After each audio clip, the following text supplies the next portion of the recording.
ইসরাফিল আলাইহিস সালাম প্রথম যে ফুৎকারটা দিবেন তখন পুরো পৃথিবী কেঁপে উঠবে, মারাত্মকভাবে কেঁপে উঠবে। তারপরের যে ফুৎকার দিবেন তখন সব মরে যাবে, মানুষ মরে যাবে, জিন জাতি মরে যাবে, সমস্ত ফেরেশতারাও মরে যাবে। আল্লাহ তাআলা ওনাকে সৃষ্টিই করেছেন এই বিশাল হুইসেলে একটা ফুৎকার দেওয়ার জন্য, আর কোনো কাজ নাই। ওনার অ্যাসাইনমেন্ট এই একটাই। যেই ফেরেশতা মালাকুল মাউত, যিনি মৃত্যুর ফেরেশতা, যার মাধ্যমে আল্লাহ তাআলা মৃত্যু ঘটিয়ে থাকেন, তারও মৃত্যু ঘটবে।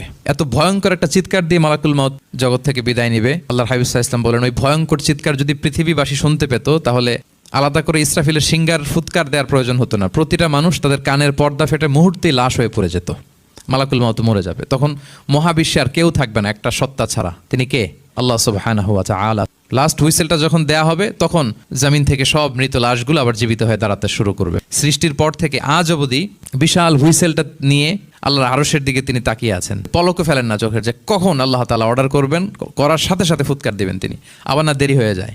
ইসরাফিল আলাইহিস সালাম প্রথম যে ফুৎকারটা দিবেন তখন পুরো পৃথিবী কেঁপে উঠবে, মারাত্মকভাবে কেঁপে উঠবে। তারপরের যে ফুৎকার দিবেন তখন সব মরে যাবে, মানুষ মরে যাবে, জিন জাতি মরে যাবে, সমস্ত ফেরেশতারাও মরে যাবে।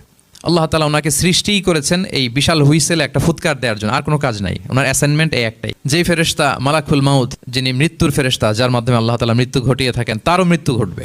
এত ভয়ঙ্কর একটা চিৎকার দিয়ে মালাকুল মাউত জগৎ থেকে বিদায় নিবে। আল্লাহর হাবিব সাল্লাল্লাহু আলাইহি ওয়াসাল্লাম বলেন, ওই ভয়ঙ্কর চিৎকার যদি পৃথিবীবাসী শুনতে পেত তাহলে আলাদা করে ইসরাফিলের সিঙ্গার ফুৎকার দেওয়ার প্রয়োজন হতো না। প্রতিটা মানুষ তাদের কানের পর্দা ফেটে মুহূর্তেই লাশ হয়ে পড়ে যেত। মালাকুল মাউত মরে যাবে, তখন মহাবিশ্বে আর কেউ থাকবে না একটা সত্তা ছাড়া। তিনি কে? আল্লাহ সুবহানাহু ওয়া তাআলা। লাস্ট হুইসেলটা যখন দেয়া হবে তখন জমিন থেকে সব মৃত লাশগুলো আবার জীবিত হয়ে দাঁড়াতে শুরু করবে। সৃষ্টির পর থেকে আজ অবধি বিশাল হুইসেলটা নিয়ে আল্লাহর আরশের দিকে তিনি তাকিয়ে আছেন। পলকও ফেলেন না চোখের, যে কখন আল্লাহ তাআলা অর্ডার করবেন, করার সাথে সাথে ফুৎকার দিবেন তিনি, আবার না দেরি হয়ে যায়।